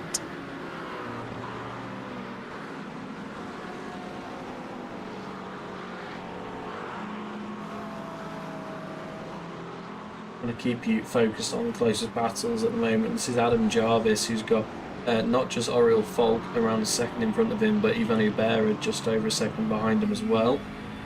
But remember, Jarvis is on the I don't want to call it the alternate strategy, because I think it is probably the strategy you want to be on, but he's on the one-stopper and everyone else is looking at it too. So I think Falk in front as well, his teammate also on the one-stopper. Yes. Yeah, that's definitely going to make Ignis looks to be putting in the laps in fact I think he just went very, very quick for the last couple of laps as well, and he's still doing purple sectors, at least since I turned back on my race control software, which seems to be working a little bit better now. Those guys running very aggressive. He's trying to put in lap times to counteract the one-stop strategy. One-stoppers obviously will be doing some lift and coast. He won't be able to push as flat out as Ignis is, but the problem he's got is these guys that keep going past him and forcing him to slow up on corner entry.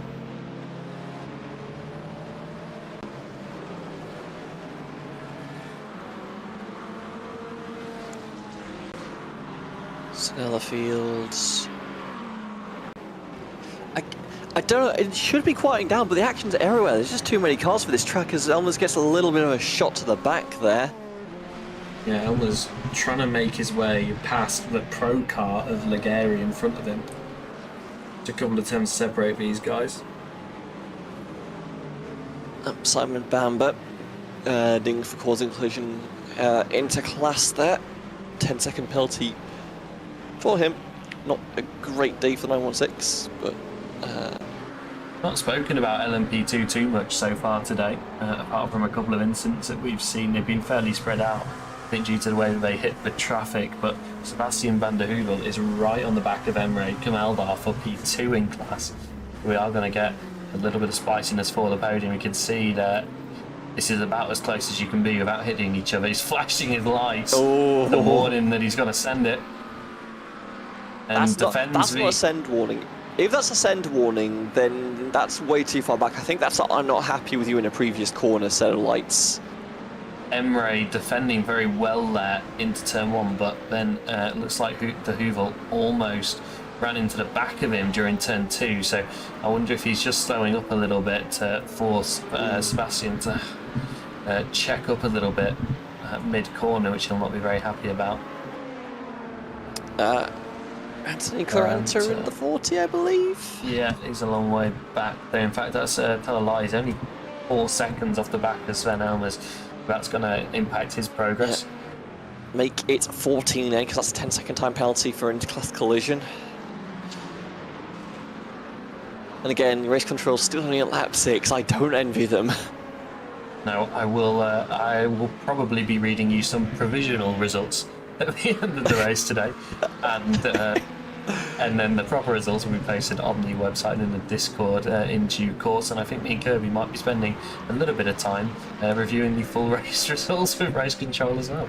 After the race video, Van der Heuvel going to have another run into turn 1 if he can. There's going to be a GT3 this time to make it even spicier, but he's not close enough for Ascend. But I tell you who is close enough for Ascend. Emre Kamaldov sends it on the GT3 in front. That was car number 90. Yeah, which is Ferran Bailon, yeah.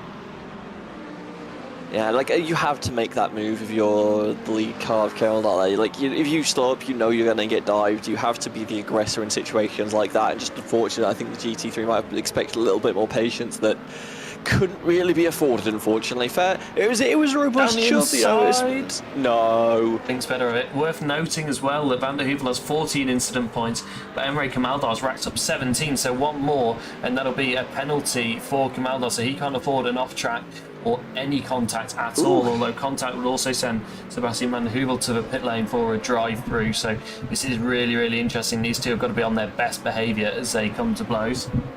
Good move there by Van der Heuvel, though, to get the run off of turn 6. I don't think he had the ability to get that run generated, but just ends up outspeeding Keldar down the back stretch, and then just gets deeper on the brakes into the corkscrew and just blows the doors off him. The Donk has been to the pit lane as well, by the way.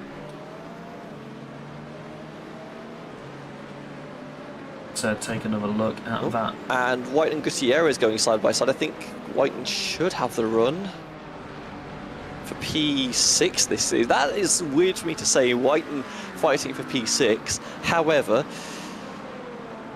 be that as it may, they're side by side going into turn 1. Let's take one more look at that move. It started in the corkscrew, didn't it? Oh, it ended in the corkscrew. As there they go. Very again, nice I'm surprised Van der Heuvel got that much of a run. I suspect there might have been some lifting going on there from the... Oh, Andy Yeager, that is not the line.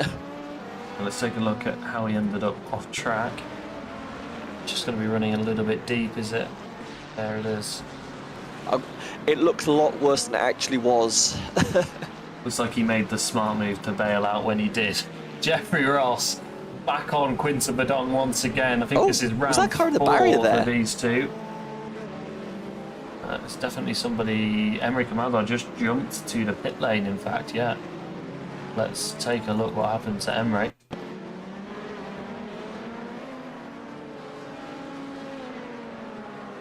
Oh, looks like the grip wasn't there. He was all over those marbles and he's going to pull over and tow. That's very strange. Lap 7 time penalties now being handed out.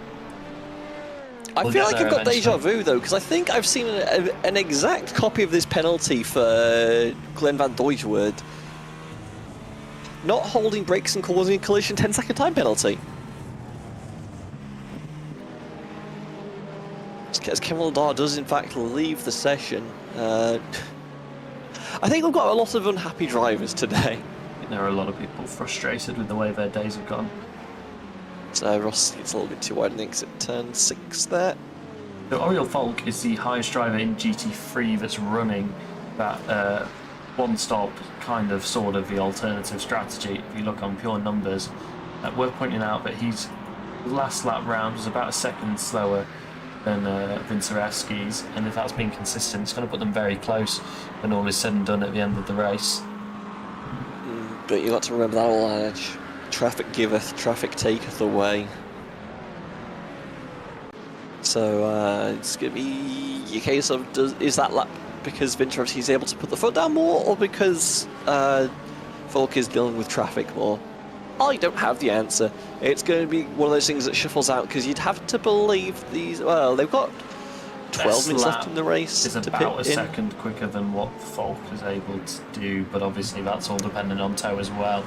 Quinta Badong makes his way past P2, Sebastian Van der Heuvel in LMP2 as he chases down Ayrton Kooijhoven once again. They switched order after the pit stop cycle, and Jeffrey Ross is about a second behind his guys. He got a little bit unlucky with traffic a few laps ago, but he's trying to get back on terms with Quinton. Then we're in for a proper rematch with all three of these guys.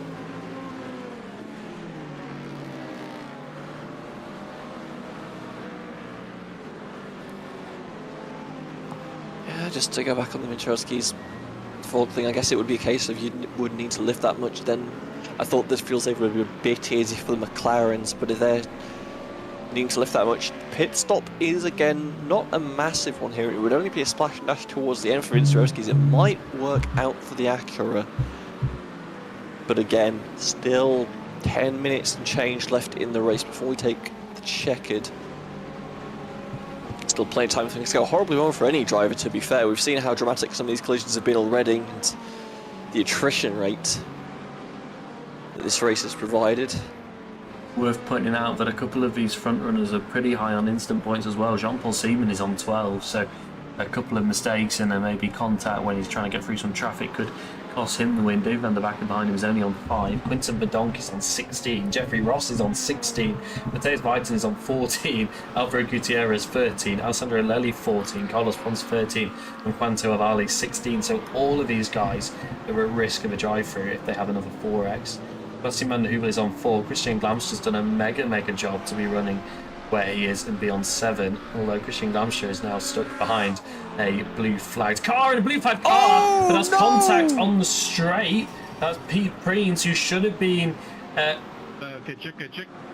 I think he's not happy with what happened with the GT3. He was obviously trying to let his class leader through, and he's got a meatball. He's going to try and get it back to the pit lane. Let's take another look at what happened just then. Or it's really hard to tell from that angle. Let's try and get one more angle. I'm glad I don't have to be race control for this, but yeah, that is just a weird one. Preens, I think, comes across trying to take the line, presumes the GT3 is going to do the same. I don't know if the GT3 washed out or Preens cut across too hard, but either way, LMP2 loops across the front stretch, tags the wall, as you said, gets that meatball flag. And he's holding is now up the traffic here. Yeah. They all get through that. That stacks them up coming down into the corkscrew as well. This is going to be dangerous. Oh, and he's off in the corkscrew, Pete Preens, and he tagged someone as well. He caught a car. I'm not sure who that was. It was one of the hypercars. That was Avale who got caught up in that. Let's take a look what happened here. I think Avale just wrong place, wrong time, and it was... Oh, you know what you're saying about driving the car in unsafe condition? Yeah, that's exactly what that was. Yeah. Foreshadowing is a literary device. Oh, if you have a meatball, you know this car is going to struggle to get around you. You see the pile of cars around you. Please, the tow is not that much slower. I digress. 7.5 minutes left. As Daniel Reneka and Pete Preens have both just picked up a black flag. I believe that's for incident limit, so they're going to have to do a drive-through after Pete Preens has done his repairs. Koven head of a donk again. Amidst all the Varley chaos. into the pits. He'd already done 2 pit stops. That's really going to be painful for No, him. that's effectively race ending. There's no polite way of saying it. That's just a huge wreck at this point. If you've not got a fast repair and you're taking your station repairs, it's... Yeah. That is not a happy car.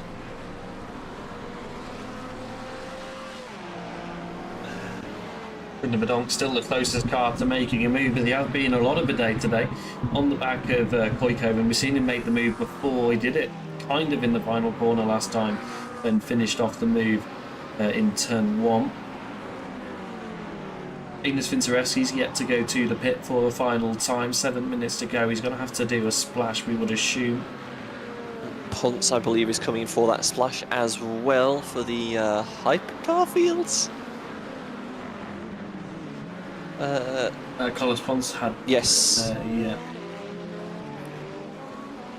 I can tell the difference between a hypercar and an LMP2. Duncan and Jeffrey Ross both now on 16 incident points as well, so any contact between these two is going to send them both to the pit lane for an additional time, but Quinton Bedonk doesn't care about that. He locks up the inside front left as he goes through the final corner trying to make a move, and he's not going to make it stick because he had to run a little bit deep. I don't think he's looking to make the move there. I think Koikkonen's just braking significantly earlier than Verdonk, constantly getting caught out by it. We saw that's how they made the move the first time around, and he almost made it happen again there. He just gets a little bit too hard on the brakes, and obviously no ABS on his machines. He just gets sent flying.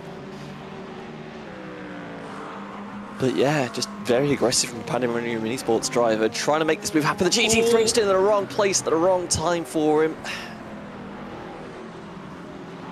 Just about avoids the incident there. Lely on the back of Gutierrez, fighting for 7th place after starting effectively on pole, but then doing the tow, which meant he actually ended up in the pit lane. So it might not look like he's gone very far, but he started a long way back.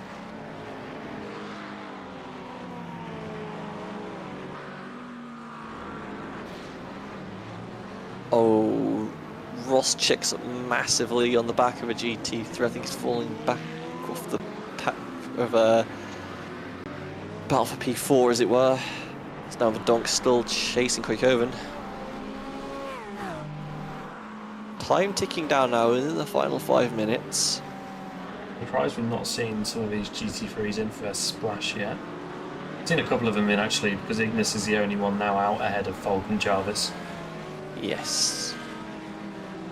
And that gap was about significantly higher than it was previously. So unless Vinstrevski has started turbo fuel saving to try to make it to the end, I think Falk might have this one in the back, at least in the GT3 Pro category. Vinstrevski's last lap was a 1:26. And if he's trying to stretch it out to the end, remember they don't have to do the warm-up lap this time around, which does save them basically another lap of fuel there or thereabouts. Daniel Reggioni has had an incident. Let's take a look at what happened to him.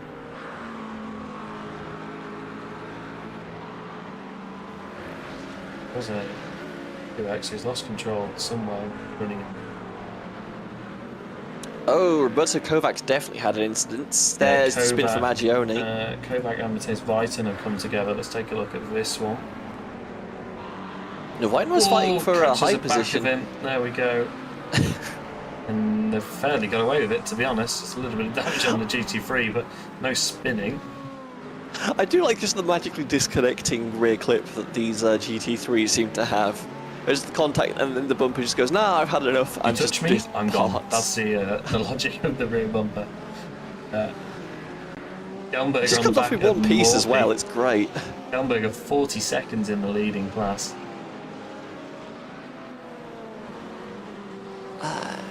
O2 of Tiernan Shilton has been handed a 10-second time penalty for causing collision. Matthias Viton has reached his instant limit. He's going to have to serve a drive-through.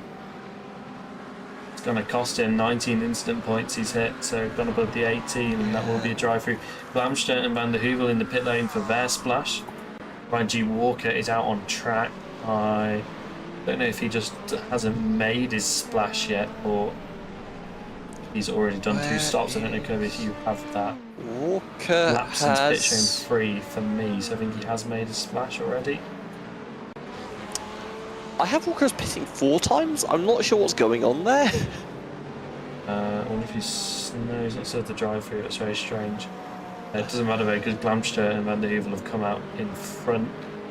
Albert Preem, though, is actually now behind Ryan Walker.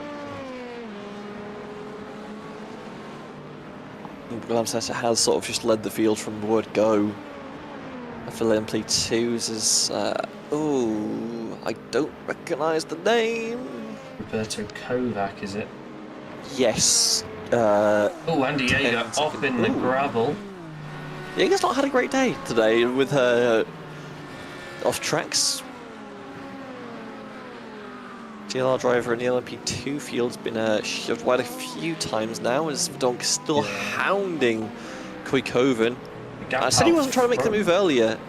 I think he might have to try and force the issue sooner rather than later. He's running out of time now. Van der Backer took a second out of Jean-Paul Seaman last lap round, and another half a second so far this lap. I'm not sure what's quite going on out front. It's just a traffic, but Van der Backer is on a mission. Looks that way right now, doesn't it? Because he's big saves and he's all over the back. We've taken another second out of him in the first 2 sectors of this lap.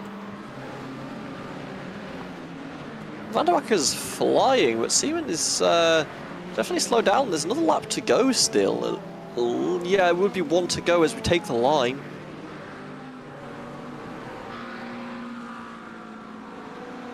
So this one will be a fight for the lead.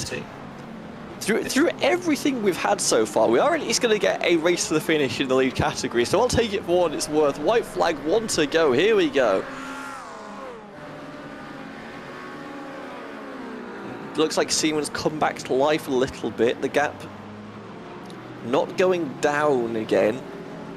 Looks to maintain about half a second as Wacker needs to find a way to get past the fellow DLR driver.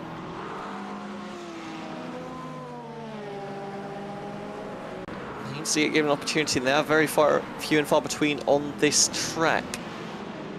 Dare I say it, are we going to see the diver to turn? No, the GT3 from their own team. Was there contact there? I'm not sure. It doesn't look like it. Looks like there was minor contact, but they'll get through it okay. Too far back for diving to the corkscrews. I'll offset, try and build something here. Vinceresky as well looks like he's going to try and make it to at least 7 seconds ahead of Falk, so I don't know how he's done this on fuel. That's very impressive. Jarvis is right on the back of Falk as well in GT3 Pro. It's a dive? Seaman just about to hold on. He will win this race. Vanderwacker can't make it happen, but it will still be a DLR 1-2 at the finish of this race, at least provisionally. That was far closer than we ever expected that battle to be. What's happened to Quinton Verdonk? Because Quinton Verdonk has tumbled down the order. He had to make a pit stop, an additional pit stop at the end. Because he hit his incident limits and he shot down to P6. Edson Koikoven is going to come home for P3 and he's going to go side by side with his teammate Jeffrey Ross across the line as they both slow up to finish side by side for the picture finish. That's Jeffrey Ross P4, Edson Koikoven P3. Very, very impressive finish for the team. Lely, after all of that, is going to recover to 5th. He'll be pretty pleased with that, you'd have to say. Christian Glamster has won in LMP2. Sebastian van der Heuvel finished 2nd and Ryan Walker P3. Ignis Vinceresky somehow made it work on fuel to finish 1st, despite pitting about 5 minutes earlier than the others. That was incredible fuel mileage in the Acura. Adam Jarvis and Oriel Falk finished just 2 tenths apart. I think that was maybe an overtake for Jarvis at the end because I believe he was behind Falk for most fast stint. Kallenberger finishes 1st, only 20 seconds ahead of Botkoven in the end. So I think that must have been a pit stop advantage that Kallenberger had when he was 40 seconds in front. I don't think the DLR car has realised everyone's trying to get to their pit boxes still. Vinceresky's joining in the donuts as well, class winner in GT3 Pro. What a wild ride. And I'd like to apologise once again for the CPU issues that it appeared to be representing themselves at the start of the race. Going to look through what we can change to try and make that run a little bit smoother next time. And before we get to these results, we will get to the results. I would like to heavily state these are provisional. You still see race control, some of their penalties coming through. So anything we say here could and will change. We'll have the final results posted at some point in the future. Somewhere. I don't actually know what procedure is for times like this. I just show up and yell at the racing. And I will be yelling at Jean-Paul Seaman for that very close finish. Just about holds off Davy van der Wacker in the final moments of this race. Dutch League Racing 1-2. And again, Arden Kuikoven and Jeffrey Ross Veloci Racing 3-4. Very close towards the end of this race. Alessandro Alessi, despite starting on pole, I have no idea what happened at the start for them, but they managed to bring the car home in 5th place ahead of Alvaro Gutierrez for Go Esports.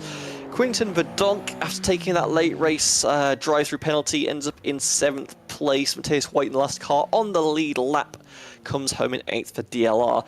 Ponce finishes in P9, 3 laps down of Varley, 8 laps down after retiring due to damage, I believe. Vincent Van der Moelenbroek, I think, is the pronunciation there. I will have another go at that in the future. Dutch League Racing driver, again another retiree in the race, as was Simon Bamber for Effect Simulations. Marin Marnix Heister. There's nothing wrong with that. My brain read it completely wrong. Either way, DLR taking the last two positions, unfortunately, as well as Glenn Van Duywood, the first retiree from the GTP category. Gonna be two first, actually. So Christian Glamscher won for No Limits Racing Esports, but it was not as simple as that. There was a lot of lead change and a lot of incidents in LMP2 as they made their way through the chassis. Sebastian van der Heuvel came home to finish second, Ryan Walker P3, Albert Preen P4, Liam de Kock P5 for Velotti Racing, Andy Jaeger for P6 with Dutch Sim Racing Team. He had a couple of off-tracks. He'd be pretty pleased with that given everything that went on around him. Daniel Reneke P7, Melvin Gack P8 with a couple of incidents as well. Pete Preens with that big incident on the straight that we get to see the penalties handed out for. Emre Kamaldar P10, 12 laps down, and then a group of non-finishers. That's James Ibrahim, Tristan Koenig, Emil Kumpas, Ruben Stegman, and Liam Van der Waal. Neither of those two drivers started the race.